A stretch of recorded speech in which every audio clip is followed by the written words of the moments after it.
Bismillahirrahmanirrahim. Assalamualaikum warahmatullahi wabarakatuh. Alhamdulillahirabbil alamin, wassalatu wassalamu ala asyrafil anbiya'i wal mursalin wa ala alihi wa ashabihi ajma'in, amma ba'du.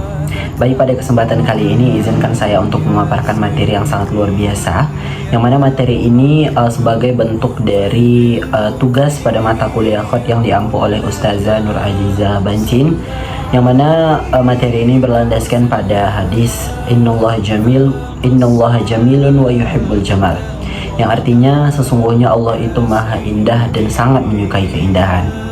Nah, pada hadis yang sangat luar biasa ini Allah menekankan bahwa Islam sangat menyukai keindahan, yang mana tidak hanya menekankan pada keindahan saja, tapi juga menekankan kepada kebersihan, kedisiplinan, dan tata letak yang sangat indah, yang bisa membentuk keestetikan dan membuat semua orang itu suka akan lukisan ataupun suatu karya yang kita paparkan.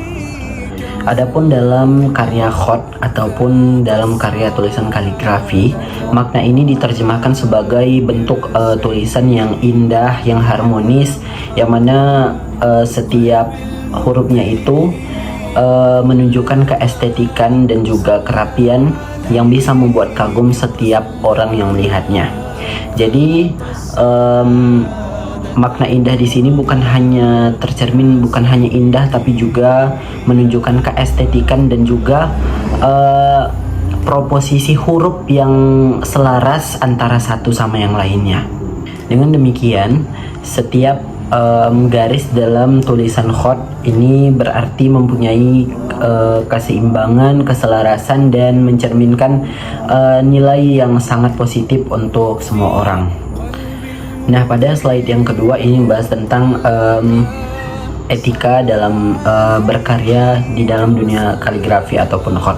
Nah, dalam berkarya di dalam khot ini sangat menjunjung tinggi nilai etika, yang mana tidak boleh kita itu menjual karya khot untuk dijual ataupun dengan tujuan komersial untuk dipajang di sebuah kafe ataupun di sebuah restoran.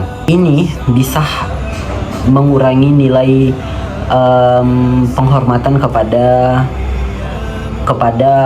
karya tersebut. Jadi kita itu tidak boleh menjualnya sembarangan, apalagi dengan tujuan komersial. Nah, itu yang pertama. Untuk yang kedua, mengedit karya khot dengan AI ini juga salah satu melanggar etis ataupun melanggar etika, karena kita tidak menghargai karya orang yang membuatnya. Apalagi sekarang banyak kita temui karya-karya khot yang bisa kita akses dengan mudah ya di internet ataupun di sosial media. Jadi kita harus mempertahankan keaslian dari karya tersebut, karena itu adalah milik orang ataupun khotot yang melahirkan karya seni tersebut. Nah, untuk etika selanjutnya yaitu kita tidak dianjurkan untuk menuliskan karya khot itu di dalam sebuah kaos ataupun baju, yang mana ini diperjualbelikan secara bebas, karena ini juga bisa mengurangi penghormatan kita terhadap ayat suci Al-Quran yang kita tulis di sana. Dan jika kita menjualnya, ya secara otomatis kita tuh tidak menghargai Al-Quran ataupun tulisan-tulisan khot yang kita tuliskan, kecuali dalam konteks dakwah ini dibolehkan ataupun diperbolehkan. Jadi bisa kita simpulkan bahwa prinsip utama dalam berkarya khot ini ada 3 macam. Yang pertama adalah menghormati ataupun penghormatan kita terhadap karya khot ataupun tulisan Al-Quran yang kita tulis. Yang kedua adalah menghargai pencipta ataupun khotot yang telah menuliskan karya indah tersebut. Dan yang ketiga, kita harus selalu menjaga konteks khot ini dalam nilai Islam dan juga selaras dalam nilai-nilai Islam. Mungkin itu yang bisa saya sampaikan. Akhirul kalam, wassalamualaikum warahmatullahi wabarakatuh.